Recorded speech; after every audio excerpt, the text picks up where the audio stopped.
je n'ai pas le mérite de l'orateur précédent qui est de mettre en pratique les idées générales que je vais vous présenter. Ah oui, c'est pas le même micro. Ah, mais c'est quoi ce micro-là? Je sais pas, c'est pas pour parler ça? Vous m'entendez comme ça ou? Non, c'est un micro pour enregistrer. Et comme ça, vous m'entendez ou pas? Micro. Ah, j'ai les mains pleines. Alors, donc, je n'ai pas le mérite de l'orateur précédent de mettre en pratique les idées générales que je vais vous proposer, mais moi, mon métier, c'est essayer de savoir comment ça marche et de mettre ça sur la table pour qu'ensuite les gens décident de ce qu'ils feront ou ne feront pas. Et en particulier, une des choses que la science permet de faire, c'est de s'apercevoir que ce que l'on croit n'est pas exactement ce qui est. Par exemple, si vous croyez que ceci est un écosystème terrestre, vous vous trompez. Si vous êtes vraiment convaincu de ça, alors vous êtes un peu comme un pou qui, suspendu sur un cheveu, contemple le cuir chevelu de son hôte et dit « Oh là là, que c'est beau un homme !» C'est dessous que ça se passe. Et pour le sol aussi. Le sol, c'est en fait dessous, et le sol, c'est les écosystèmes terrestres. Ce que je vais vous raconter, c'est ce qu'est le sol, et d'abord, je vais essayer de l'habiter. Vous montrer que ce sol, il est extraordinairement vivant. Alors, cette vie, c'est notamment les champignons. Les champignons sont des microbes. Ça peut vous énerver un peu parce qu'on les voit à l'œil nu, et les microbes, d'habitude, c'est les choses qu'on ne voit pas à l'œil nu, mais il faut que vous compreniez que la partie qu'on voit à l'œil nu, c'est la partie reproductrice. Elle produit des petites cellules qui tombent et qui sont dispersées par le vent. Ces petites cellules qu'on appelle des spores, elles vont ensuite germer. Vous arrivez tous à voir ce qui se passe en bas là? On a cette spore qui est en train de germer en un filament, et en réalité, ces filaments, ils vont grandir et se ramifier et d'ailleurs aussi parfois, regardez bien, se ressouder entre eux et former un réseau, mais microscopique dans toutes ces parties, qu'on appelle le mycélium et qui est le champignon au jour le jour et qui fait pousser, et d'ailleurs très vite parce qu'il y a plein de réserves accumulées dedans, la partie reproductrice venue le moment de l'automne par exemple où le champignon se reproduit. Alors c'est le mycélium le champignon, et d'ailleurs pour ceux qui arrivent à voir en bas, il y a un petit peu de blanc là, un petit peu de cotonnage blanc, il y a tellement de filaments qu'on les voit presque à l'œil nu. Mais au jour le jour, le champignon, c'est un microbe qui n'est pas visible à l'œil nu, mais qui par contre peut se sentir. Soyez vigilants au message que votre nez vous donne. Souvent, quand on prend du sol dans la main, ça sent le champignon comme quand on épluche un champignon de Paris. Ça sent une molécule qu'émettent les cellules de champignons blessés, qu'on appelle l'octénol. Et ça témoigne olfactivement d'une chose que vos yeux ne vous disent pas, c'est qu'il y a des champignons dans le sol. Il n'y a pas que des champignons. Il y a aussi des bactéries. Alors, il y a différentes façons d'être un microbe. Le champignon, le filament, il fait 1/100 de millimètre. Là, on est plutôt vers 1/1000 de millimètre pour les bactéries. C'est beaucoup plus petit, mais enfin, de toute façon, ça ne se voit pas, c'est des microbes. Et ces bactéries sont faites de cellules isolées ou de cellules en groupe de 2 ou en gros tas ou en petites chaînettes assez courtes. Alors là, je vous ai mis un streptomycès. Les streptomycès appartiennent aux actinobactéries, un groupe de bactéries que vous connaissez bien, pour 2 raisons. D'abord, certains produisent des antibiotiques, la streptomycine ou l'actinomycine, qu'on utilise dans le traitement de l'acné. Eh bien oui, c'est comme ça qu'ils se font la guerre avec d'autres bactéries. Et nous, on a récupéré ces outils-là. Donc vous les connaissez parce qu'ils sont dans votre armoire à pharmacie, mais vous les connaissez surtout, les actinobactéries, parce qu'elles produisent un composé, chacun son truc, elles produisent un composé qu'on appelle la géosmine et qui en fait donne l'odeur de terre. Quand ça sonne la terre, eh bien c'est à cause de ces bactéries qui produisent cette molécule dont on ne sait pas à quoi elle sert. Mais en tout cas qui donne à la terre son odeur de terre, et un bon pédologue, il peut en sentant un sol, un bon spécialiste des sols, il peut en sentant dire si c'est un sol où dominent les champignons ou les bactéries. D'ailleurs, l'odeur de la géosmine, vous la connaissez sous une autre forme. Quand il pleut et que l'eau de pluie chasse l'air du sol, alors la géosmine passe dans l'air, mais beaucoup plus diluée évidemment, et ça donne l'odeur d'après la pluie. Donc, c'est une odeur que vous connaissez. Les actinobactéries font partie de ces choses que vous connaissez jusque par leur odeur, c'est-à-dire d'une façon très intime, sans connaître leur nom. Des champignons, des bactéries, et des amibes. Alors les amibes, c'est un groupe d'organismes qui a à peu près la même taille que les filaments de champignons et qui est faite de cellules qui se déforment. Et cette déformation leur permet d'avancer, puis de temps à autre d'emballer une bactérie et de la bouffer, et de la digérer. D'ailleurs, ce qui donne l'échelle, là il y a une bactérie. Oui, une petite bactérie là, mais qui ne s'est pas fait manger pour le coup. Ça vous donne l'échelle. Ces amibes, ça fait partie de la vie du sol, et vous connaissez les plus grosses d'entre elles sous le nom de blobs. Les blobs, ça vit dans le sol. Si vous ne connaissez pas les blobs, eh bien, dites-vous qu'en fait, la plupart du temps, ce n'est pas visible à l'œil nu, ces trucs-là. Les blobs, c'est quand même des super grosses amibes. Bon. Et quoi d'autre? Qu'est-ce qu'il y a d'autre dans le sol? De vivant. Puisque là,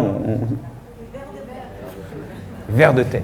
Alors, tout le monde pense d'emblée aux animaux, et on va voir qu'ils sont très importants. Mais ce n'est pas ça qu'il y a d'abord dans le sol. Ce qu'il y a d'abord dans le sol, c'est des microbes, et puis des racines. Ah oui, la plante, faut arrêter de dessiner la plante avec un petit feston en bas du tronc, là.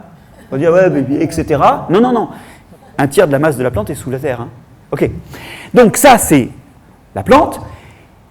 Et puis, il y a les animaux. Alors, je vais vous parler un tout petit peu des animaux. Avec ce film, on a un petit colambole qui court là. Regardez, un colambole là encore. C'est un insecte sans ailes, si on veut. Un pseudoscorpion, c'est pas trop loin des araignées, ça. Et c'est un prédateur avec des pinces impressionnantes. Encore un colambole. Des nématodes, qui sont des vers tout petits. Ils ont pratiquement la taille de bactéries. Un acarien, qui mange du mycélium de champignons. Un myriapode. Alors là, on n'est pas loin encore des araignées, c'est un prédateur aussi, un ver de terre, petit celui-là, et pas rouge, un insecte. En fait, dans le sol, vous avez une énorme diversité animale, et en fait, dans 1 gramme de sol de chez nous, vous avez surtout des microbes. Vous voyez que vous avez 1 million de bactéries, des milliers d'espèces de bactéries sont présentes parmi ce million de cellules. Vous avez un bon millier d'espèces de champignons et quelques centaines d'espèces d'amibes. Et c'est surtout ça que vous avez dans le sol. Après, passons au niveau de l'hectare. Quand on prend 1 hectare, on a dans le sol de cet hectare, dans un sol de chez nous, on a 5 tonnes de microbes, 5 tonnes de racines. Je vous avais dit, ça c'est l'important. Sur toute l'épaisseur jusqu'à arriver à la roche. Et ça va dépendre de l'épaisseur du sol. Et c'est des chiffres moyens. Et puis, on n'a qu'1,5 tonne d'animaux, parce que les animaux, ils mangent des bactéries, ils mangent des champignons, ils mangent des racines. Il ne peut pas y en avoir plus que de victuailles. Et on pense d'emblée aux animaux parce qu'on les voit, et parce qu'ils bougent, et ils sont bien là, ils sont très divers. Mais n'oubliez pas qu'il y a aussi des microbes et des racines, et qu'au total, dans cet hectare, il y a l'équivalent de 150 à 250 moutons. Ça dépend de la taille du mouton. Invisibles. Sous cette forme-là. 25% des espèces connues vivent dans le sol. Rien qu'en France, on sait qu'il y a au moins, c'est un chiffre archi-minimum, 115 000 espèces de bactéries. La France, pays de 600 espèces d'oiseaux et 200 espèces de mammifères. 6 000 espèces de plantes. Oui. C'est un pays de bactéries, en fait. Et vous avez en fait, dans le sol, selon les écosystèmes, entre la moitié et les 3/4 de la masse vivante. Et comme toute la masse morte se trouve là, si vous considérez le total de la matière organique, qu'elle soit dans des organismes vivants ou dans des organismes morts, vous avez 60 à 90% de la matière organique des écosystèmes terrestres qui se trouve dans le sol. Voilà écrit que le sol est au moins la moitié de l'écosystème terrestre et l'essentiel de sa biodiversité. Alors vous allez me dire, d'accord, compter les espèces, c'est sympa, mais bon, ok. En fait, ce qui est important dans cette biodiversité, c'est ce qu'elle fait, c'est les fonctions qu'elle remplit, et c'est l'idée que s'il y a du sol, c'est parce qu'il y a de la vie, c'est que cette diversité correspond à une diversité de fonctions qui fabriquent le sol, et je vous invite maintenant à regarder ces fonctions. La première, c'est la décomposition de la matière organique qui tombe au sol. Vous avez remarqué qu'à l'automne, les allées gravillonnées, les routes, les rues en ville, on est obligé de balayer les feuilles mortes. Dieu merci pour l'Office national des forêts et pour les agriculteurs, on n'est pas obligé de ratisser la matière organique et les feuilles mortes dans les champs et dans les forêts. Et pourtant, il en tombe. Dans une forêt, il tombe pratiquement 5 tonnes de matière organique par hectare et par an. Qui s'en occupe? Qui ratisse? En fait, quand il y a accès au sol, ce qui n'est pas le cas dans les allées du muséum par exemple, eh bien le sol va résorber progressivement cette matière organique, elle va se retrouver mangée par le sol. Regardez ce qui arrive à une pomme, alors c'est un peu accéléré évidemment, hein, qu'on met à se décomposer toute seule. On voit qu'elle commence à être attaquée par des microbes, et là où elle est attaquée par des microbes, sa masse disparaît. Alors bien sûr, à cet endroit-là, il y a de l'évaporation et elle perd de l'eau. Mais ce qui est en train de se passer là, c'est que les microbes qui sont présents sont en train de dévorer cette pomme. Et qu'est-ce qu'ils font de la matière qu'ils mangent ? Ils font du microbe. Ils grandissent, ils se multiplient. Mais ils font aussi, comme vous et moi, une partie de cette matière, ils vont la respirer et en faire du CO2. Donc cette matière disparaît parce qu'elle devient de l'énergie qui sert aux cellules de microbes à vivre. Alors quand on respire, la respiration c'est comme un feu. C'est quelque chose qui consomme de l'oxygène et qui libère de l'énergie, non pas sous forme de lumière et de chaleur, comme dans une cheminée, mais sous une forme récupérée par la cellule pour fonctionner. Mais quand on fait un feu, ça libère du CO2, d'accord, et ça fait quoi d'autre ? Ça libère du CO2, ça libère de l'énergie, et pour ceux qui ont une cheminée, ça fait quoi d'autre ? Les cendres, où on retrouve l'azote, le phosphate, le soufre, les autres composants, les déchets. Vous-même, vos cellules émettent ces déchets dans le sang, et ensuite c'est récupéré dans l'urine. L'urine, c'est 6 grammes d'azote par litre. Et c'est ensuite éjecté par le biais de la miction. Vous y êtes ? Donc, ce qui se passe là, c'est qu'on a des microbes qui sont en train de transformer en CO2 et en résidus minéraux la matière organique pour faire de l'énergie. Et ça, c'est très important parce que donc la matière organique, elle va en partie disparaître quand elle sert à faire de l'énergie et vous allez voir ce que ça va faire. Je vous propose de regarder quelques instants ce rond de sorcière là. Vous avez déjà vu que souvent les champignons, quand ils produisent leur spore, ils le font en cercle. Alors vous et moi, maintenant, on sait que ça veut dire que le mycélium est en couronne. Pourquoi est-il en couronne ? C'est bizarre qu'il soit. Alors, en fait, c'est simple. Ces champignons-là mangent de la matière organique du sol. Quand ils ont mangé tout ce qu'ils pouvaient manger, ils meurent de faim. Cependant qu'ils grandissent vers l'extérieur. Vous y êtes ? Donc il y a un front de mort par inanition, puis un front de croissance. Bon. Et là où est le mycélium, non seulement on a la reproduction quand ils produisent des spores, mais surtout, ils se nourrissent activement et donc ils réalisent ce programme que je vous disais. Ils prennent de la matière organique dans le sol, qui va donc disparaître et devenir soit du mycélium, soit du champignon, soit être respiré et donner des déchets, comme du CO2, et puis de l'azote, du phosphate, des restes, des cendres, comme on disait. Or, ces cendres, figurez-vous, que c'est ça qui permet aux plantes de pousser. Et d'ailleurs, si vous regardez bien, alors la lumière n'est pas avec nous, l'herbe est quand même un peu plus verte là où il y a le champignon, non ? D'ailleurs, les ronds de sorcière, au printemps, on les voit souvent sous la forme d'un cercle d'herbe verte, parce que là, le mycélium fonctionne à fond avec l'humidité printanière et il génère des déchets qui sont utilisés par les plantes. Vous voyez que cette décomposition, c'est non seulement la disparition de la matière organique, mais c'est aussi quelque chose qui va la transformer en restes qui sont en fait les choses qu'utilise la plante. Et donc cette décomposition est très importante pour le fonctionnement du sol. Je termine avec des très beaux ronds de sorcière de plus de 40 mètres de diamètre dans le nord de l'Italie. Et vous voyez très bien l'effet de fertilisation que ça a sur les plantes qui récupèrent les déchets de champignons et qui poussent mieux. Louis Pasteur disait que si les êtres microscopiques disparaissaient de notre globe, la surface de la Terre serait encombrée de matière morte et de cadavres en tout genre, animaux et végétaux, parce que sans eux, la vie deviendrait impossible. Parce que l'œuvre de la mort serait incomplète. Il ne suffit pas de faire un cadavre pour que les choses soient finies, il faut le décomposer pour en refaire des éléments qui peuvent être ensuite réutilisés par les plantes pour recommencer un cycle qui mène de nouveau à des cadavres. D'ailleurs, alors cette décomposition, elle est importante et elle explique que la matière organique, elle est présente dans le sol, elle explique sa couleur foncée, mais elle ne s'accumule pas, elle est en fait en train de disparaître plus ou moins vite. Mais ce n'est pas tout. Vous voyez bien que dans ce sol, il y a aussi de la matière minérale, des morceaux de roche fragmentés, et cette matière minérale, elle est aussi en devenir. Elle est aussi en train de libérer ces composants qui seront autant de composants d'ailleurs utilisés par les plantes. Alors, vous pourriez vous dire que l'eau qui passe dans le sol contribue à dissoudre lentement les roches. C'est vrai, mais c'est plus compliqué. Mettons pendant 6 mois un petit cristal d'apatite. L'apatite, c'est un minéral qui est riche en phosphate et qu'on trouve dans les granites, mais aussi dans certains calcaires, et qui donc, peut, quand il est détruit, il peut libérer de l'alimentation puisqu'il contient du phosphate. Alors, cette apatite, on la met à tremper dans l'eau 6 mois, puis quand on la ressort, ma foi, elle n'est pas altérée, sa surface a l'air intacte. En fait, ça c'est un tout petit peu dissous, mais de façon très homogène et surtout très, très lente. Parce que ça ne fond pas comme un morceau de sucre.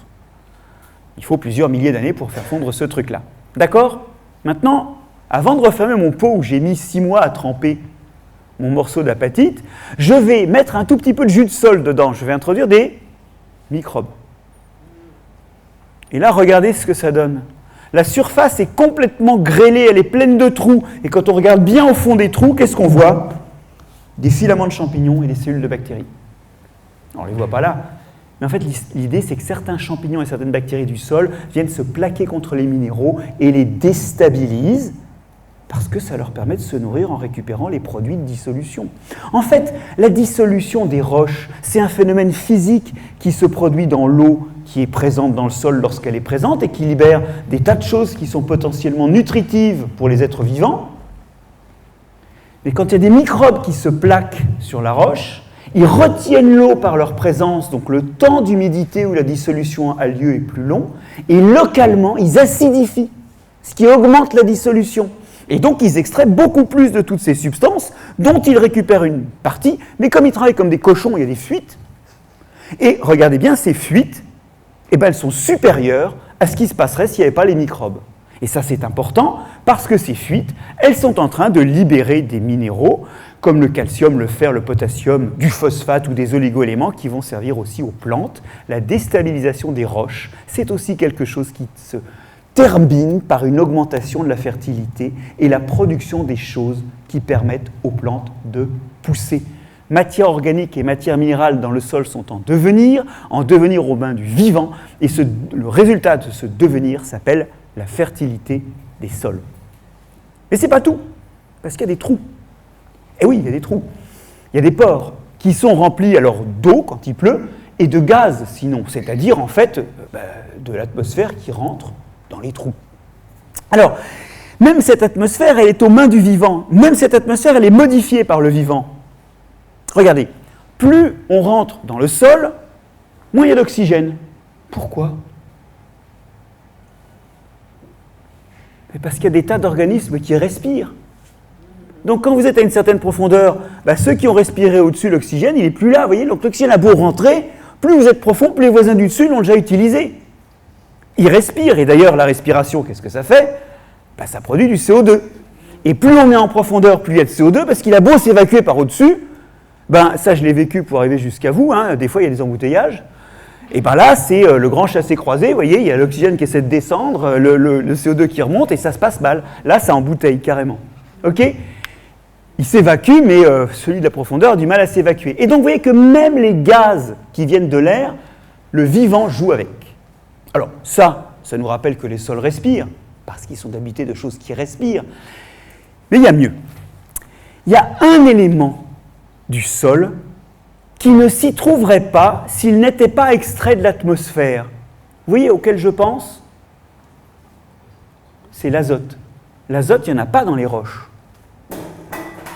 La seule source d'azote qui fait qu'à un moment il y aura de l'azote dans le sol et que cet azote, vous voyez, pourra nourrir des plantes qui se décomposeront en redonnant de l'azote, il faut qu'à un moment ça rentre à partir de l'atmosphère. Et d'ailleurs, on connaît tous les plantes comme les luzernes, les trèfles, les pois, les fèves, qui sont fixatrices d'azote, comme on dit, qui font ce qu'on appelle la fixation d'azote, c'est-à-dire qu'elles sont capables d'utiliser l'azote atmosphérique, d'abord pour faire une plante qui est riche en azote, donc qui va être très bonne pour le bétail, parce que ça va être plein d'acides aminés, ça va être très nourrissant, et puis aussi qui fait des graines très riches en azote, que nous on appelle des protéagineux, parce que c'est plein de protéines, c'est nos fèves, c'est nos pois, nos haricots.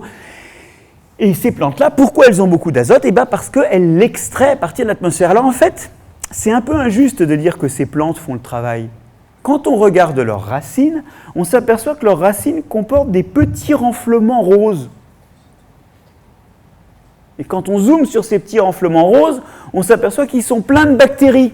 Et oui, c'est encore des microbes en fait. La plante nourrit des microbes. Ces microbes s'appellent des rhizobiums, mais peu importe. Eux sont capables de transformer l'azote de l'atmosphère en acide aminé. Alors ils le font pour eux et un peu pour la plante qui les nourrit en sucre. Et la plante les paye en fait à faire le travail un peu plus pour profiter d'une partie de l'azote.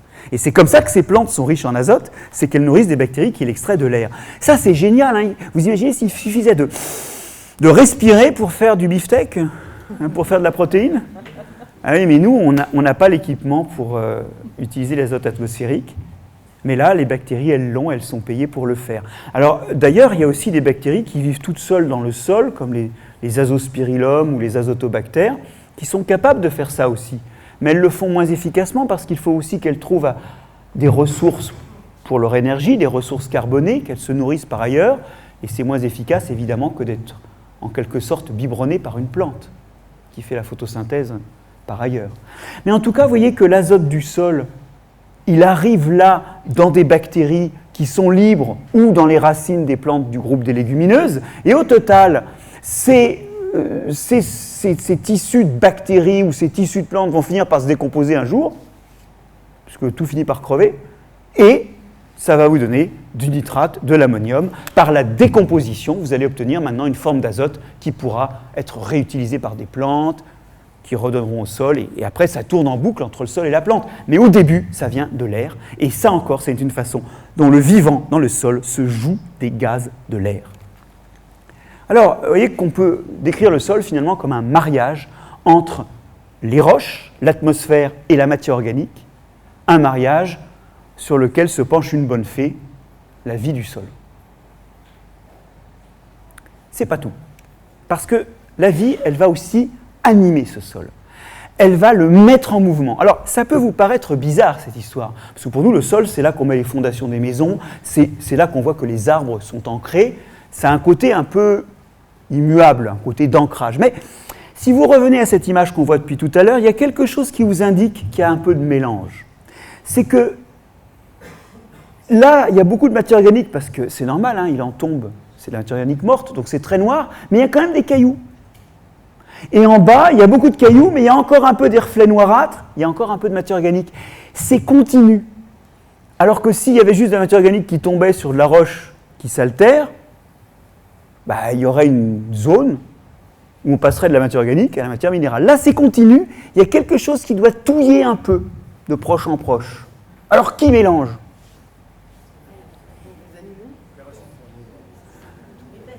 Bah, tout le monde pense aux bêtes.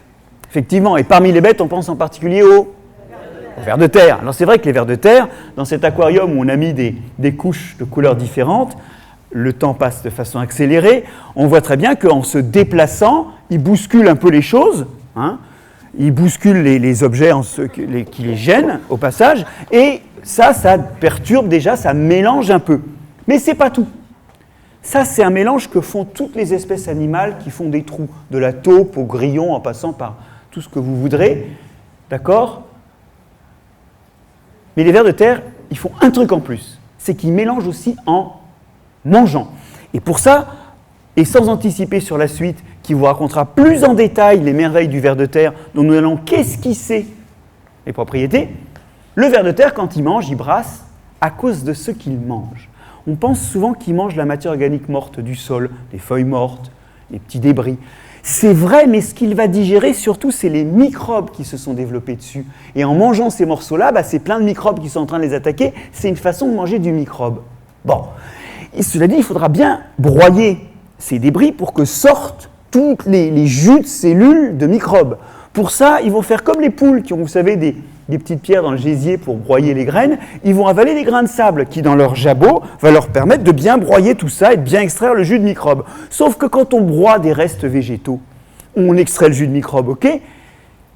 Mais on extrait aussi toutes les toxines des végétaux. Vous savez que la plupart des végétaux sont toxiques, ils contiennent des tanins, des alcaloïdes, des tas de produits qui défendaient les tissus végétaux de leur vivant. Donc vous relarguez toutes les toxines. Catastrophe ! Parce que c'est toxique pour le ver de terre. Vous voyez qu'il n'est pas fait pour les tissus végétaux. Hein. Il est obligé de les bouffer parce qu'il y a des bactéries dessus et des champignons dessus, mais ce n'est pas fait pour lui ce truc-là. Donc, il va faire exactement ce que vous faites quand vous avez des problèmes de digestion avec des toxines dans le tube digestif. Vous prenez du smecta. Parce que l'argile, le smecta c'est de l'argile, ça absorbe tout un tas de choses, y compris les molécules comme les tanins ou tout un tas de toxines. Ça absorbe aussi les virus. Enfin, c'est un truc qui va retenir dans le tube digestif tout ce qui est dangereux, qui va l'empêcher de faire des bêtises. Donc, ils avalent de l'argile. Et c'est pour ça qu'ils avalent 20 fois leur poids de nourriture par jour. C'est qu'ils sont obligés de bouffer des tas de pierres et de cailloux et de trucs comme ça, en plus. Et en plus, ils ne digèrent pas toute la matière organique qu'ils absorbent. Bon, donc, ensuite, quand ils font caca, alors en science, on ne fait pas caca.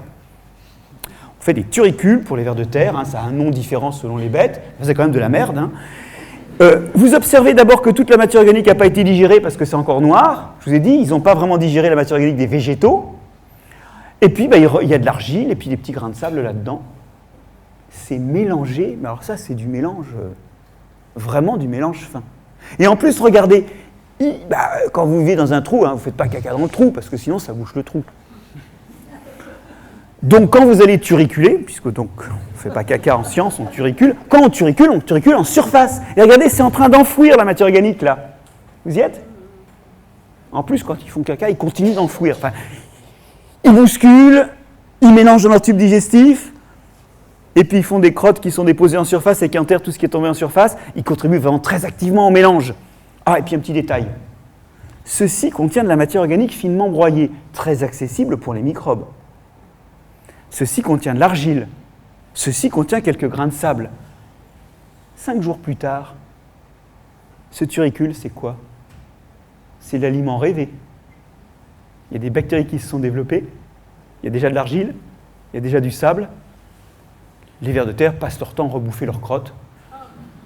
Parce que rapidement, sur la matière organique qui n'est pas digérée, il y a de nouveau des microbes qui se sont développés.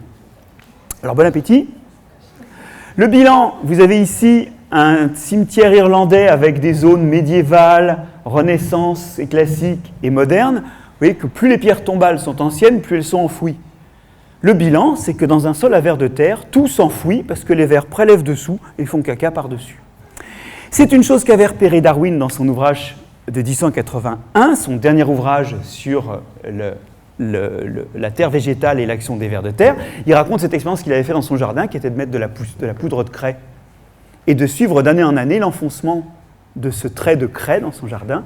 Il en avait déduit une vitesse d'enfoncement qui lui avait même permis de dater, par leur profondeur, des gisements archéologiques. Mais là, en fait, ça ne marchait pas parce qu'arrivé à une certaine profondeur, il est peu probable qu'un ver de terre vienne se servir en dessous, en minéraux, et donc, en fait, la vitesse d'enfoncement s'annule à un moment. Donc, ça ne marchait pas en datation. Mais c'était une constatation réelle. Les vers sont des génies de l'enfouissement. Et le problème, c'est qu'il y a des endroits où il n'y a pas de vers de terre. Allez dans les Landes bretonnes, il n'y a pas de vers de terre. Allez sur les Landes, les pelouses d'altitude des Vosges, il n'y a pas de vers de terre. Allez en Amérique du Nord, il n'y a pas de vers de terre. Qu'est-ce qui mélange à ce moment-là ? Alors, souvent les gens me répondent, c'est toujours chiant quand il y a des gens qui ont la bonne réponse. C'est la bonne réponse, mais... Donc souvent je dis, il y a d'autres animaux. Alors, on est d'accord qu'effectivement, les animaux, je l'ai dit tout à l'heure, quand ils circulent dans le sol, ils perturbent, donc ils contribuent à mélanger. Mais vous avez raison, il y a les racines. Tout le monde oublie ce tiers de la biomasse de la plante qui est sous terre. Or, la racine, elle va contribuer au brassage. Regardez plutôt.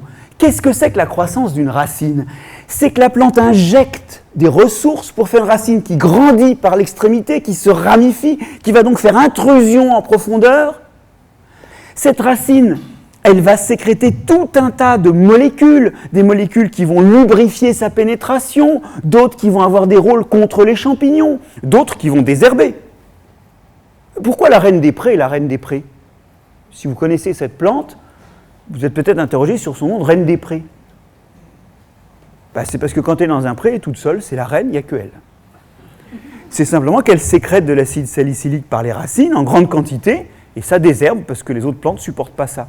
Donc vous voyez que la racine sécrète activement des choses qui vont modifier les microbes présents, même si ça leur arrive quand même d'attraper des maladies, ça va quand même en décourager une bonne partie, qui vont attirer les microbes favorables. Par exemple, mes bactéries tout à l'heure qu'il y a dans les racines des légumineuses, comment elles sont arrivées là ? Ils ont trouvé la racine à ces sécrétions, à ce qu'elles émettent. Et on compte que 10 à 40% de la photosynthèse est rejetée du vivant de la racine dans le sol pour en modifier les propriétés vivantes et les propriétés mécaniques. C'est énorme. Surtout qu'en plus, qu'est-ce qui arrive à la fin? Que devient la racine la plupart du temps? C'est rare que toutes les petites racines ne deviennent pas grosses. On n'en regarde que quelques-unes pour les faire grossir. Elles meurent. Elles meurent en laissant leur cadavre. On compte qu'en fait, les plantes mettent dans le sol entre 1 et 5 fois la quantité de matière organique qu'elles mettent en surface par leurs feuilles. C'est-à-dire qu'elles en mettent autant par la mort et la vie de leurs racines, ou 5 fois plus, selon les espèces, qu'elles en mettent en surface par la chute des feuilles. C'est énorme. Et ça, c'est une injection en profondeur. Voilà. Mais ce n'est pas fini. Parce que, grâce à ces racines, des minéraux remontent vers les parties aériennes, de l'azote, du phosphate, du potassium, mais aussi tout un tas d'oligo-éléments, qui finissent dans les feuilles. Et qu'est-ce qui arrive aux feuilles? La grande loi du vivant, qui est de crever. Ça crève à la fin. Voilà. Et les feuilles, quand elles sont mortes, elles retombent, mais en surface, avec tout ce qui a été extrait en profondeur. Vous le voyez, le brassage? Et il y a aussi autre chose qui brasse. Il y a certains microbes qui brassent. Vous me sentez venir? Des microbes qui sont assez grands, même s'ils sont faits de parties minuscules. Les champignons, par leur mycélium, ils transportent des choses d'un endroit à l'autre. Et ce n'est pas une vision de l'esprit, parce que je vais vous montrer que les plantes ont recruté les champignons pour déplacer des choses dans le sol. Regardez plutôt.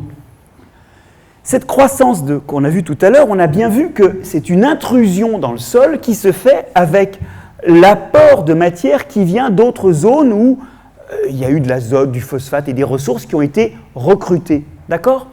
Et ce déplacement-là, les plantes l'utilisent parce que pour 9/10 des plantes, quand vous regardez les racines, il y a des champignons dedans. Mais des racines saines.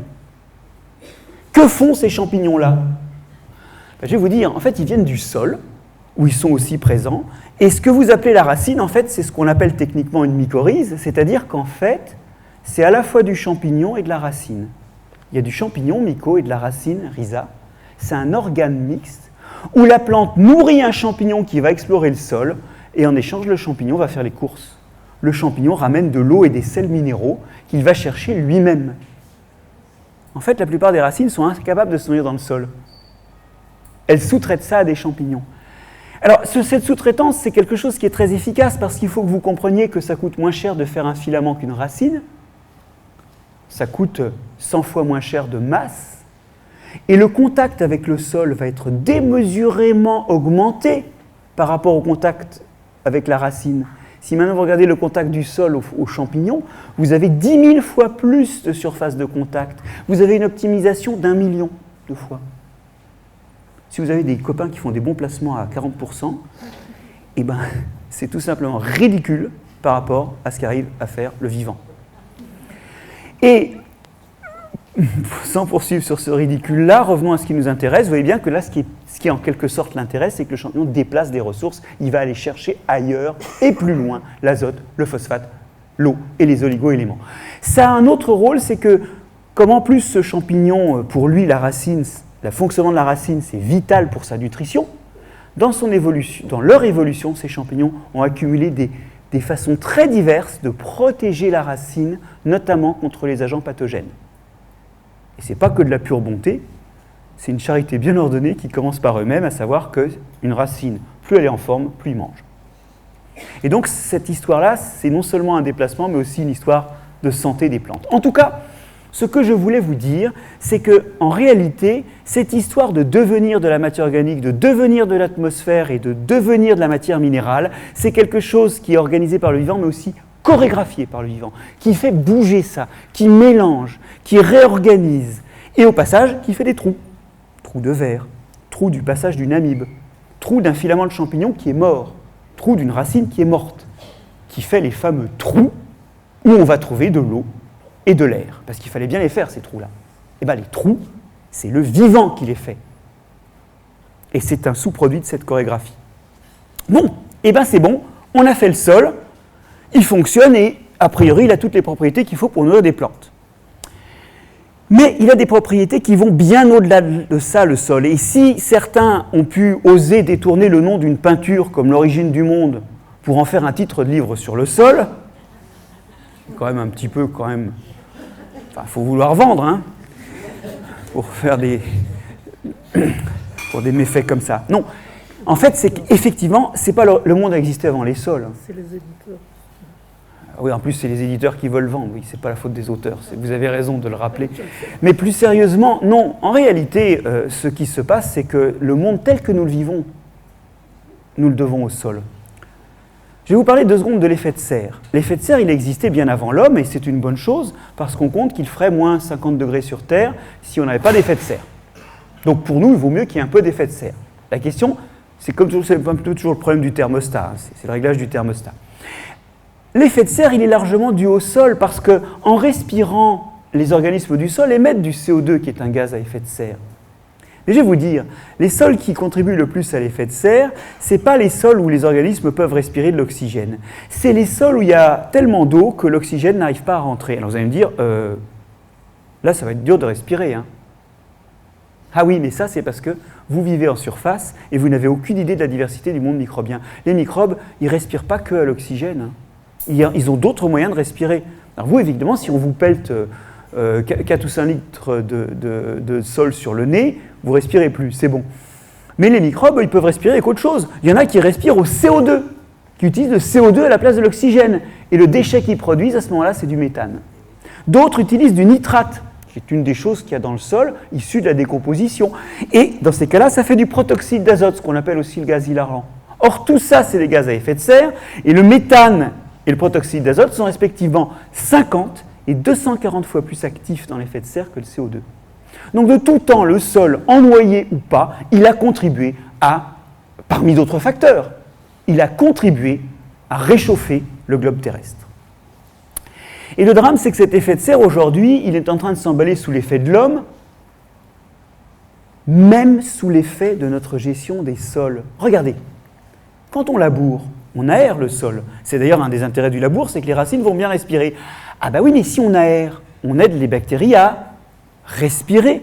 Et ça explique que les sols de nos régions, je vais y revenir tout à l'heure, les sols agricoles labourés sont extrêmement clairs parce que la matière organique a été respirée. Ils font plus de CO2. On compte que l'humanité, par le labour, a libéré 2 fois plus de CO2, mais alors lentement, depuis quelques milliers d'années, que par l'utilisation des combustibles industriels, des combustibles fossiles. Alors au début, ça a juste contribué à empêcher un retour en glaciation et ça a été plutôt stabilisant pour le climat. Mais vous voyez que notre façon de gérer les sols fait de l'effet de serre. Quand on irrigue, on crée des sols où il y a moins d'oxygène et donc on crée des sols qui font du méthane et du protoxyde d'azote. Surtout si on met des engrais sous forme de nitrate. Parce que là, on encourage ces bactéries qui respirent au nitrate. Et si vous regardez la carte de France de production du protoxyde d'azote, vous trouvez les grandes zones agricoles. Vous trouvez le bassin parisien, vous trouvez le bassin aquitain, sauf la forêt des Landes. Vous trouvez la Limagne, la plaine du Rhin, la plaine de Saône et du Rhône.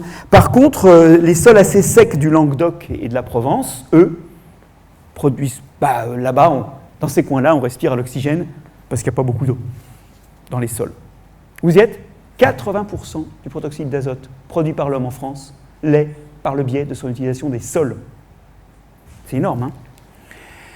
Alors, c'est un paradoxe parce qu'en fait, les sols devraient être une solution dans le cadre de la lutte contre l'effet de serre. Effectivement, on compte que si on rajoutait 0,4% de matière organique dans tous les sols du globe chaque année, ce qu'on peut compter ce qu'on peut exprimer sous la forme de 4 pour 1000, eh bien, on fixerait dans le sol l'équivalent du CO2 produit par l'homme cette année-là. On paierait notre dette en CO2. Alors, ce chiffre, il est complètement irréaliste. On ne va pas aller mettre de la matière organique au fin fond de la Patagonie. Vous y êtes. Mais il montre simplement qu'il y a là un volant de stockage de carbone qui est complètement méconnu.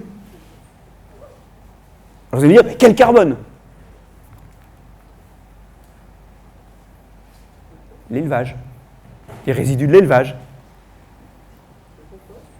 ou les résidus de de l'élevage de l'homme par l'homme, les résidus de notre société, quoi.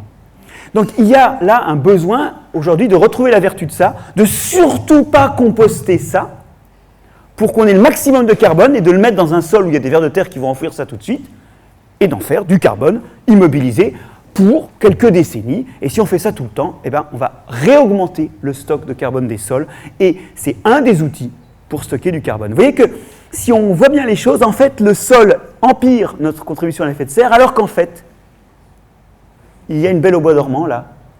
Il y a une solution qui dort. Donc, vous voyez qu'il joue sur le climat de toutes les façons que l'on peut vouloir. Alors, oui, vite. Non, c'est parce que là, pour préciser ce que vous dites, c'est là quand vous dites et surtout pas composter en tas. Plus on composte, en surface, le compostage, si ça diminue de volume, c'est non seulement que de l'eau s'en va, mais qu'il y a de la respiration qui remet du CO2 dans l'atmosphère. Or, ce qu'on veut, c'est que cette respiration, elle se fera dans les sols, mais qu'elle se fasse le plus tard possible, qu'elle se fasse lentement pour que transitoirement, le carbone soit stocké dans les sols. Donc composter quand on ne peut pas faire autrement parce qu'on a ses ordures sur le balcon, oui, mais si on pouvait remettre la matière organique très vite dans les sols, ce sera encore mieux en termes de stockage de carbone. Le climat, le cycle de l'eau. Alors le cycle de l'eau, il est complètement modifié par la présence des sols. Avant, quand il pleuvait, l'eau dévalait en entraînant tout vers la mer, elle ne pouvait pas rester, il n'y avait pas de sol. Aujourd'hui, quand il pleut, le sol, il absorbe l'eau. Et elle va lentement trouver le chemin vers la sortie, mais le temps qu'elle trouve le chemin vers la sortie, il va se produire plusieurs choses. L'une des choses, c'est que les plantes vont pouvoir prendre cette eau pour faire monter la sève.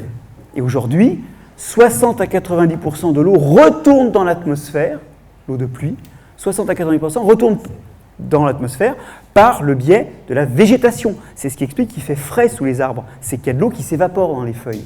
Et ça consomme de la chaleur solaire. Il faut que vous réalisiez qu'un hectare de forêt consomme 30 tonnes d'eau par jour. Et c'est pour ça que c'est important qu'il y ait des stocks en eau dans le sol. Alors, quand vous réfléchissez, 30 tonnes d'eau, ça fait une lame d'eau de pluie de 3 mm sur tout l'hectare. Sachant que les arbres ont des feuilles pendant 200 jours par an. Même quand ils en ont en hiver, la sève ne circule plus. Donc il nous faut 600 mm d'eau par an. Et bien voilà, en dessous de 600 mm d'eau, il n'y a pas de forêt. On passe à des savanes ou des choses comme ça. Au-dessus de 600 mm d'eau, on a des forêts. Et s'il y a plus de 600 mm d'eau, le reste passe, dans les rivières. Ben oui, parce qu'avant, il n'y avait pas de rivière permanente. Quand il pleuvait, l'eau dévalait, comme des dynamiques d'oued dans le désert. L'eau dévalait la pente et puis s'en allait. Maintenant, l'eau revient régulièrement et vous avez des rivières dont le niveau n'entre pas en crue après les pluies parce que le sol stocke et dont le niveau ne baisse pas trop entre les pluies parce que le sol déstocke lentement. Eh oui. Et donc, il n'y avait pas de rivière avant qu'il y ait des sols. Vous voyez que le cycle de l'eau a complètement changé à cause des sols. Mais ce n'est pas tout. La dernière chose, c'est la productivité de l'océan. Alors Gilles, je suis désolé, là je me sens mal parce qu'il y a de l'eau salée dans mon topo et j'ai honte. C'est très bien. Pas honte dans l'absolu, mais honte de le faire devant toi. Alors j'ai mis une diapositive dans l'endroit qui m'est le plus cher au monde et d'où je me suis arraché pour vous. Ce matin, nous sommes à Belle-Île. C'est la plage des nudistes. D'ailleurs, le monsieur là est nu. Pour ceux qui ont des bons... Ah, c'est pas moi, non. Moi, c'est moi qui prends la photo. Et on voit très bien que cet endroit est très productif. On devine, j'aurais dû le prendre à marée basse, qu'il y a plein d'algues brunes sur les rochers. L'eau est verte parce qu'il y a plein d'algues, il y a plein de plancton fait d'algues vertes. C'est des zones très productives. Et d'ailleurs, il y a les meilleurs trous à crevettes de la famille. Alors, je ne vous les montre pas exactement, mais ils sont dans les rochers là. Et il y a derrière ce rocher-là, précisément, un endroit où j'ai fait 2 kilos de bouquet, mais du bouquet. En 10 minutes, une fois. Bon, tout ça pour vous dire qu'effectivement, les rivages sont extrêmement productifs, à l'inverse du cœur des océans. Parce qu'au cœur des océans, quand il y a un cadavre, eh bien, il sombre. Petites cellules d'algues, petits poissons ou baleines, il sombre. Il tombe au fond de l'océan. Là, il sera peut-être minéralisé, mais les sels minéraux seront libérés loin de la lumière. Et donc, en gros, il n'y a rien à bouffer. Bon, j'ai simplifié avec une forme d'outrance, mais le truc, c'est qu'en fait, là où il y a en rouge beaucoup de production de masse vivante chaque année, c'est le long des continents. Alors il y a des causes particulières dans certaines zones, comme la Namibie ou le Chili, mais d'une façon générale, la cause, en fait, elle est simple. C'est que les eaux qui sont collectées par les rivières viennent des sols. Elles emmènent une partie de la fertilité que nous avons fabriquée tout à l'heure. Et d'ailleurs, ça se voit à leur couleur. Il y a un peu du sol qui part. Ce sol, il finit par arriver dans les océans, et en fait, il fertilise le littoral. C'est ça l'histoire. Et donc, vous comprenez pourquoi les pêcheurs bretons, ils sont bien ennuyés que les Britanniques croient qu'ils ne sont pas en Europe. Franchement, il ne faut pas avoir vu de carte pour croire un truc pareil. Mais bon, donc quand ils se barrent de l'Europe, ils se barrent avec des tas d'eau fertile. Parce qu'il arrive là tout un tas de sédiments. Et croyez-moi, ce n'est pas que les sédiments britanniques. Ces satanés britanniques sont partis avec les sédiments du Rhin et de la Meuse et de la Seine. Ah, ils n'ont pas changé, hein. Ça fait des siècles que c'est comme ça, les voisins. Bon, alors, en tout cas, vous comprenez bien que pour un pêcheur, il vaut mieux faire 50 km vers le nord que 50 km vers l'océan, parce qu'il y a moins à pêcher. Et c'est pour ça qu'on allait pêcher de la morue en Islande ou à Terre-Neuve. Ben oui, le long des littoraux, parce que les rivières sont des larmes de sol qui permettent au sol de fertiliser l'océan. Du coup, sur cette assiette, vous pourriez penser que ce qui vient du sol, c'est le pain, la salade avec les tomates, le vin ou le gruyère indirectement par le biais de l'herbe pour manger les vaches qui ont permis de faire ce gruyère. Eh bien non, même les fruits de mer en proviennent. Et vous voyez que le sol hors de lui, il contribue au climat, il régule le cycle de l'eau, il fertilise les océans et finalement, de toutes les façons directes ou non, il nourrit l'humanité. Et pourtant, nous n'y faisons guère attention. Je voudrais dans un dernier temps pointer du doigt quelques pratiques et aller finalement dans la même direction que celle de l'exposé précédent pour vous montrer que certains de nos gestes sont rentables à court terme et dangereux à long terme. Le labour, on a dit tout à l'heure que c'était une catastrophe en termes de relargage de CO2. Bon, mais il n'y a pas que ça. Vous voyez que ces terres pâles là, où il n'y a pas de matière organique, c'est un vrai problème. D'abord, il faut bien comprendre que le labour tue. Les oiseaux qui sont là, ils ne sont pas là pour voir la marque du semoir. Là, c'est juste un petit travail de surface avant le semis. Ils sont là pour becqueter tout ce qui apparaît en surface. C'est un holocauste que vous voyez, ce n'est pas un semis. De fait, quand on regarde, parce que moi j'ai surtout mal aux champignons quand je vois ça, quand on regarde le nombre d'espèces de champignons dans les sols labourés, il est beaucoup plus faible. Le nombre d'espèces est plus faible parce qu'il y a des espèces qui ne supportent pas d'être déchirées, démantelées. Un champignon, c'est fait de filaments qui couvrent un grand volume. Donc déjà, ça tue des champignons. Alors maintenant, quand on regarde pour les bactéries, paradoxalement, il y a plus d'espèces de bactéries quand on laboure. Pourquoi ? Déjà parce que quand il y a moins d'espèces de champignons, il y a moins de concurrence. Donc il y a des espèces qui ne supportaient pas les champignons qui reviennent. Et puis comme on aère, on met plus d'oxygène, et il y a des espèces qui ont besoin de beaucoup d'oxygène qui n'étaient pas là avant, qui reviennent. Et vous allez me dire, mais Marc-André, si je fais un trait pour additionner tout ça, au total, il y a autant d'espèces. Ah oui, mais attendez, tout le monde ne fait pas la même chose. Qui fait les courses pour les plantes ? Les champignons, pas les bactéries, parce qu'elles ne sont pas filamenteuses. Et oui. Et donc, ce que vous perdez, c'est aussi de la diversité fonctionnelle quand vous perdez des champignons. Vous y êtes ? Donc, la vie du sol et en contre-coup, les processus qui s'y déroulent ne sont plus les mêmes. Bien. L'autre problème, c'est qu'à force de respirer, on déstocke du carbone. Et vous voyez ici que les sols de France, pour chaque zone, le rond, il est d'autant plus petit qu'il y a moins de carbone dans le sol, qu'il y a moins de matière organique. Vous voyez que les grandes zones agricoles, bassin aquitain, sauf la forêt des Landes, bassin parisien, sauf la forêt de Chantilly, là, et la forêt de Fontainebleau, plaine Saône et Rhône, alors ça, pardon, plaine du Rhin, plaine de Saône et du Rhône, Languedoc-Roussillon, on devine plus ou moins la Limagne quelque part par là. Vous voyez qu'en fait, les sols agricoles perdent de la matière organique. Et ça, perdre de la matière organique, au-delà de l'effet climatique, c'est grave pour plein de raisons. Déjà, la matière organique, la bonne image de la matière organique, c'est la morve. La morve, ça colle. Je ne sais pas si vous en avez déjà eu sur le doigt, mais après, pour s'en débarrasser, c'est dur. C'est quelque chose qui agrège les particules du sol. Un sol sans matière organique, il est moins stable et il est plus entraîné par l'eau. Et on a l'habitude de ces rivières qui sont blanchâtres ou ocracées, mais c'est pas normal. C'est pas normal. Une rivière, c'est comme ce qui se passe en forêt où il n'y a pas de labour. C'est comme ça une rivière. C'est un peu trouble parce qu'il y a bien sûr des choses qui sont entraînées, sinon l'océan ne serait pas fertile. Mais pas autant. En fait, le labour augmente l'érosion d'un facteur 10 à 20.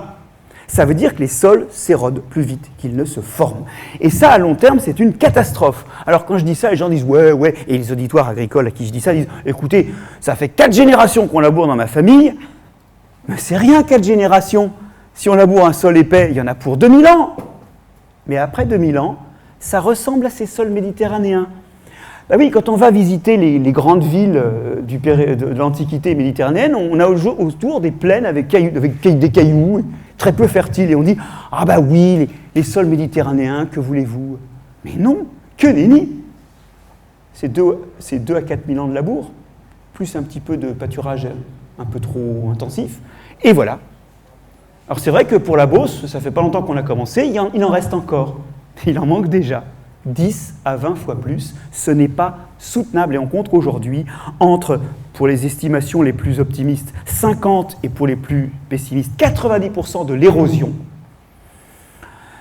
entre 50 et 90% des quelques 80 milliards de tonnes de sédiments qui retournent tous les ans à l'eau sont liés au labour. À court terme, le labour, c'est une bonne idée. Ça désherbe, ça rend le sol poreux et l'oxygène et l'eau rentrent mieux, et puis ça remonte la fertilité. C'est une sorte de travail, comme disait Darwin, un travail géant de vers de terre. Mais à long terme, ça perturbe la vie du sol, ça détruit la matière organique avec 3 effets. 1, ça fait du CO2. 2, ça retient moins bien l'eau, parce que la matière organique, c'est comme la morve, ça retient l'eau. La morve, c'est vraiment la bonne image, je suis désolé, de la matière organique dans le sol. Et puis, dernière chose, ça retient les morceaux entre eux. Donc, cette déstabilisation de la matière organique diminue la capacité du sol à stocker l'eau. Dans un pays, aujourd'hui, qui a des problèmes de sécheresse estivale, vous comprenez qu'il va falloir remettre de la matière organique dans le sol très vite. Et puis, justement, cette matière organique, elle tenait le sol, et vous obtenez une érosion accrue, à la fois parce que le sol est moins collé, mais aussi parce qu'il est nu après le labour. Aujourd'hui, des agriculteurs développent des méthodes d'agriculture sans labour, qu'on appelle sous couvert. Et là, vous avez une parcelle labourée, une parcelle pas labourée après une pluie. Là, la pluie, elle n'est toujours pas rentrée dans le sol. Pourquoi ? Parce qu'en fait, en repassant après, le tracteur a rebouché les trous du labour et ça ne s'écoule pas. Là, le sol, il est plus noir parce qu'il y a plus de matière organique. Évidemment, ce n'est pas labouré, donc il y a moins de respiration. Et vous voyez qu'il n'y a pas de stationnement d'eau. Pourquoi ? Parce qu'il y a des trous de vers de terre, des trous de racines mortes, des tas de trous comme ça, qui permettent à l'eau de rentrer, mais elle sera retenue puisqu'il y a de la matière organique. Donc aujourd'hui, on a des façons de faire qui sont encore problématiques pour certaines cultures, mais qui sont bien développées pour d'autres, et je vais vous dire, cette année, ce qui sort, c'est que le gagnant entre ces deux-là en production, c'est celui-là parce que ses réserves en eau étaient meilleures. Et en marge brute, dans certains coins, on me parle d'un facteur 2,5 en marge brute d'exploitation. On parle d'un facteur 2,5 entre les deux parcelles. Alors c'est ponctuel, d'accord, mais enfin, ça mérite d'y penser. Le labour n'est pas une option pour l'avenir. Les intrants ne sont pas non plus une option pour l'avenir. Et je voudrais parler 2 secondes du glyphosate. Alors on sait qu'il y a une grosse controverse sur le glyphosate et la santé humaine. Je ne vais pas rentrer là-dedans. J'ai juste insisté sur le fait que le glyphosate, il tue les œufs de vers de terre. Et quand on a labouré, il ne reste que les œufs. Et il tue les spores des champignons mycorhiziens. Vous savez, ces champignons qui sont associés aux racines des plantes. Et quand on a labouré, il ne reste que les spores pour recommencer le processus. Eh bien voilà, il est toxique pour les spores de champignons mycorhiziens aussi. Donc, le glyphosate, il faudra en sortir aussi. C'est moins urgent que le labour, je dois le dire, je dois l'honnêteté de le dire, mais ce n'est pas une solution durable. Ça ne doit pas être une solution pour l'avenir. Alors, je fais vite, parce qu'on est en train de taper sur les agriculteurs, et je dois vous dire que ce n'est pas les agriculteurs qui tuent les sols. Contrairement à ce qu'on dit, les sols agricoles ne sont pas morts, ils sont moribonds. Enfin, ils vivent moins, mais ils ne sont pas morts. Non seulement ils ne sont pas morts, mais en plus, on n'a pas vraiment de preuve d'extinction d'espèces en France liées au labour. Non. Qui tue les sols ? Mais oui, exactement, ce qu'on appelle l'artificialisation. L'artificialisation, qui est en fait toutes les infrastructures et toutes les extensions des banlieues pavillonnaires que nous générons, et où les sols sont éventuellement recouverts par des bâtiments, des allées en gravier, des bétonnages et autres. Alors, vous voyez que entre 1970 et 2020, nous avons perdu 10% de la surface agricole par le biais de l'artificialisation. C'est l'équivalent d'une surface égale à la région Provence-Alpes-Côte d'Azur. C'est énorme, hein? Ça va à toute vitesse. On compte que c'est l'équivalent d'un département français tous les 7 à 10 ans de sol qui disparaît. C'est énorme. Et vous savez, quelque part, ce qui disparaît aussi, c'est notre autonomie alimentaire. Et je pense qu'en ce moment, l'actualité montre très bien ce que veut dire autonomie alimentaire. Je ne sais pas comment c'est ici, mais moi, alors c'est pas encore très grave, hein, mais moi, en Bretagne, je peux vous dire, il n'y a plus un pot de moutarde en rayonnage. Peut-être que j'en achète ici si vous en avez encore. Mais ça ne va pas tarder d'être la même chose pour vous, donc plus de moutarde. Et encore, la moutarde, ce n'est pas vital. Ce que je veux dire, c'est que, je galège avec la moutarde, mais quelque part, hein, l'autonomie alimentaire, c'est aussi de l'autonomie géopolitique. Et c'est dit, la géopolitique commence dans les sols, mais pas les études de géopolitique, par contre. Il faut 1 millénaire pour faire un sol fertile. Ça veut dire que quand vous l'avez abîmé, vous pourrez le régénérer, mais il ne redeviendra un sol fertile qu'au bout de quelques centaines d'années au moins. Ça veut dire qu'un sol, ça s'hérite et ça se transmet. Et qu'aujourd'hui, toutes nos méthodes agricoles qui améliorent le rendement, en fait, détruisent le capital. C'est un peu comme si vous aviez un capital dont vous utilisiez plus que la rente. C'est pas sympa pour vos enfants. Et moi, j'ai vu les maires de France être vent debout contre la loi qui vient de sortir, zéro artificialisation nette, alors que, 1, c'est pour 2050, donc en gros, c'est juste un truc pour casser les pieds à nos enfants. Ça ne nous engage pas trop, hein. Et 2, c'est pas une option. C'est juste la clé de l'avenir. Zéro artificialisation nette, ça veut dire qu'on n'aura plus le droit d'artificialiser de nouvelles zones, sauf à en désartificialiser certaines, c'est-à-dire à y restituer des sols et de la végétation. 2050. Objectif, réduire de moitié l'artificialisation en 2032. Vous voyez que c'est déjà un freinage lent. Et donc c'est un freinage trop lent, de fait. Mais déjà, il est remis en question par l'Association des maires de France. Je comprends les pressions dont ils sont l'objet, mais ce que je voudrais vous faire comprendre, c'est que nous piétinons les sources de notre vie. Nous piétinons le placenta de l'humanité par l'excès de labour, par les pesticides, par les engrais minéraux, j'en ai pas parlé, et par l'artificialisation, qui est sans doute la façon la pire de trucider un sol, la plus efficace pour le trucider totalement. Mais pour être finalement positif, j'espère vous avoir fait découvrir ce que sont les écosystèmes terrestres. Et cette visite des coulisses, c'est aussi une visite qui explose de vie, de diversité de formes, de diversité de façons de vivre, de diversité d'actions et de diversité de conséquences sur le façonnement du monde qui nous entoure. Comme je vous l'ai dit, ceci n'est que la surface des choses. Et si vous persistez à la fin de cet exposé à trouver que ça, c'est plus beau que ce qu'il y a en dessous, pourquoi pas ? Dites-vous que sans le merdier qui est en dessous, il n'y aurait pas ça. Et ça vaut la peine d'aimer ce merdier, qui est l'origine du monde, pourrait-on dire. Et je vous remercie de votre attention.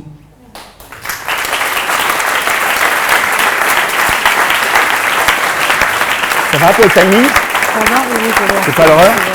On va pouvoir quand même avoir des questions.